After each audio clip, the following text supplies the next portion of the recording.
Hello well-wishers and welcome to my channel Aspiring Minds. In today's video, we are going to discuss Act 4, Scene 3 of Macbeth by William Shakespeare. So grab your virtual seats and let's begin.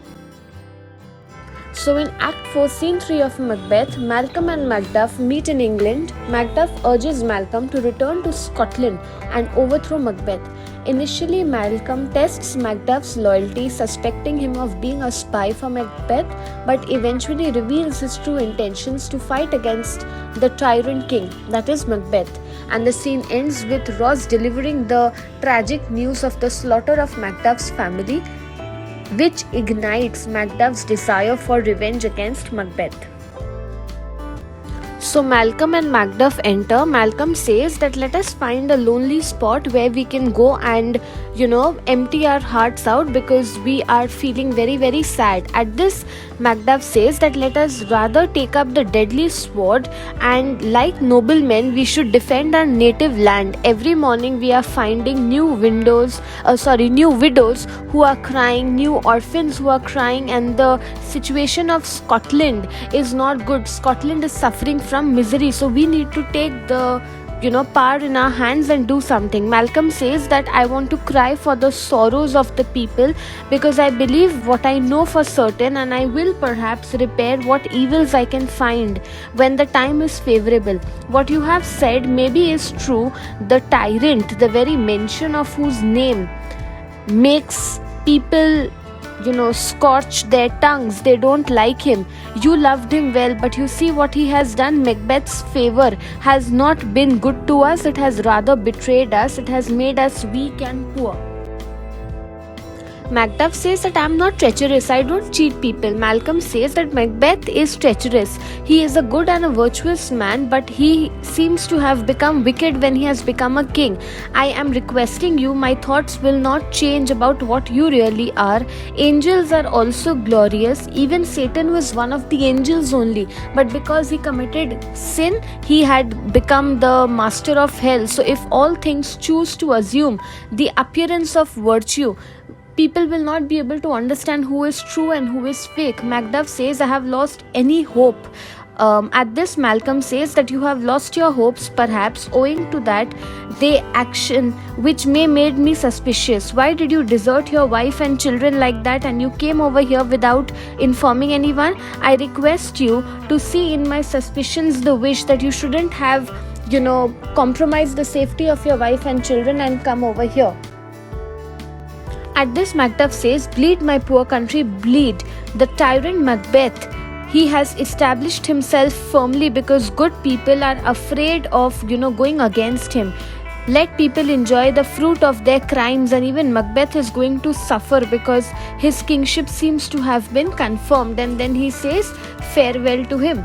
After this, Malcolm says that don't get offended. I speak in this manner not because I have some suspicion of you, but I think the country that we live in, it is sinking because of it being in the hands of a tyrant. I think that there are people who will support and uphold my right, and here the noble King of England has offered me the services of several thousand soldiers. So keeping all this in mind, we can do something to rid our country of the situation that it is in now. So Macduff asks that what kind of a man can he be? Malcolm says, I mean myself, in whom according to my knowledge all the evils and vices have taken root so firmly that when they are revealed, even evil Macbeth will appear to be spotless as snow. That is how irritated, how full of anger I am against Macbeth. The poor country will regard Macbeth as an innocent lamb when you compare the deeds that he has done and compared to the kind of anger that I have in me right now.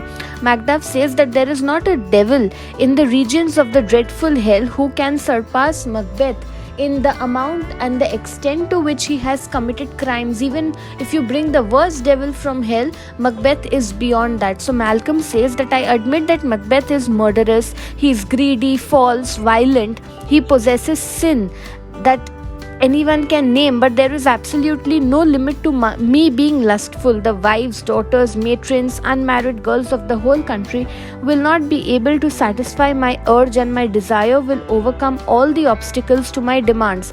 It is better that Macbeth should continue to rule than a person like me to take his place. So Macduff says that I have a lot of lust within me, and I don't think that is the correct thing for a person to be a king who has this kind of a premature outlook, because that is what leads to the downfall of kings.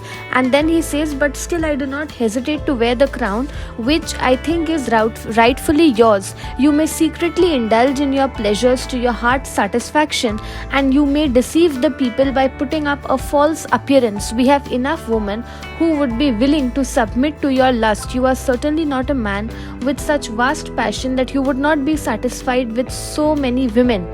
At this, Malcolm says that in addition, there grows in my wicked nature such insatiable greed that if I become the king, I would kill the noblemen to acquire their lands. I would desire to possess one man's treasure and another man's house. That is how ambitious I have become. I would possess more, would be my avarice, so that I would frame unjust charges against the good and faithful people and destroy them in order to acquire their wealth. Macduff says that this grief is more deep-rooted and more harmful than lust, which is short-lived, and it has been the cause of many rebellions against many kings. Yet you need to not be hesitant. Scotland has plenty to satisfy your greed in addition to your own vast wealth. Malcolm says that I possess no virtue. I lack all the qualities which should be there for a person to become a king, that is justice, truth, self-reliance, determination, generosity, devotion, patience, courage, strength. On the contrary, I am possessed of all the kinds of wrong qualities. Let me tell you, if I have the power, I would banish peace to hell, destroy the peace of the world, and throw all the ties of unity on the earth into confusion. Macduff calls out to Scotland, Scotland. Malcolm says, if such a man is fit to be a king, tell me. I am exactly the man I have described myself. Macduff says, is such a man fit to rule? No, he is not even fit to live. O miserable nation, ruled by the blood-stained scepter of a usurper, how can you see your healthy days again when the most true person who could become the one to take up the throne by his own hatred stands guilty and slanders parents? Your royal father was a very pious king. The queen who gave birth to you spent greater part of time on her knees praying to God than in anything else. I bid you farewell. The sins you have bestowed on yourself have confirmed my exile from Scotland. So he says that, I don't know whether you are even fit to be a king, because your parents were very holy and pious, but looking at you, I don't know what will happen of Scotland. Malcolm at this time tells to Macduff that the kind of sadness that is there in you confirms about how respectful a person you are, and whatever doubts I had about your honesty, it is all gone. Macbeth has tried to acquire control over me by using weird tricks, so my wisdom was not working. Let God now bind our relationship together. Right now I put myself under your guidance and withdraw my own allegations which I have been putting on me. I reject the faults and vices which are there in me, and I want to take charge. I have never been dishonest. I have rarely wanted to possess even that which belongs to me. I would not betray even the devil. I find no less pleasure in truth than in life. The first time I told a lie was when I spoke falsely about myself. My true self is now at your disposal, and I want to serve my country and see how I can, restore happiness in my country back.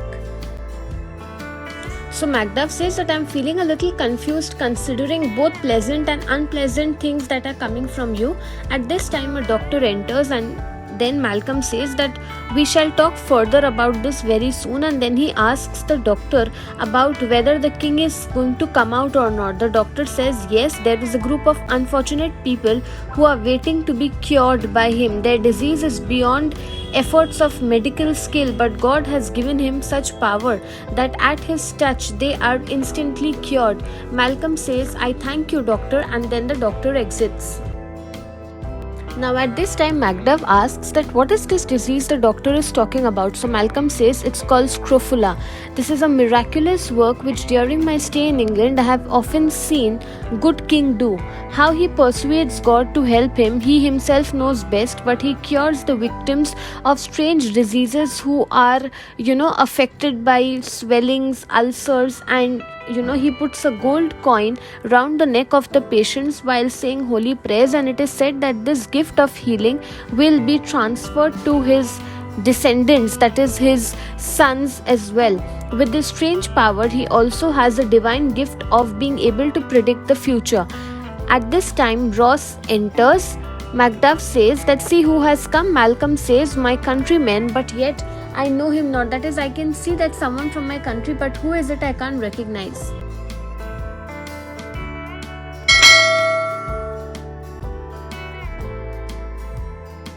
Macduff is able to recognize him and he says, my ever gentle cousin, you are welcome here. Malcolm says, I know him now. Good God, remove quickly the causes which make my friend strange.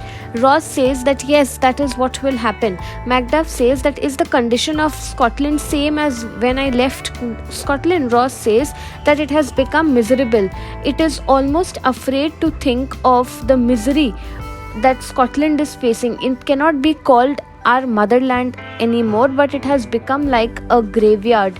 The sighs, the groans, and other such violent sorrows has become a kind of emotion. A death bell there securely arouses curiosity in the hearer. Their good men die before the flowers fade away in their buds, and they die before they have time to fall ill.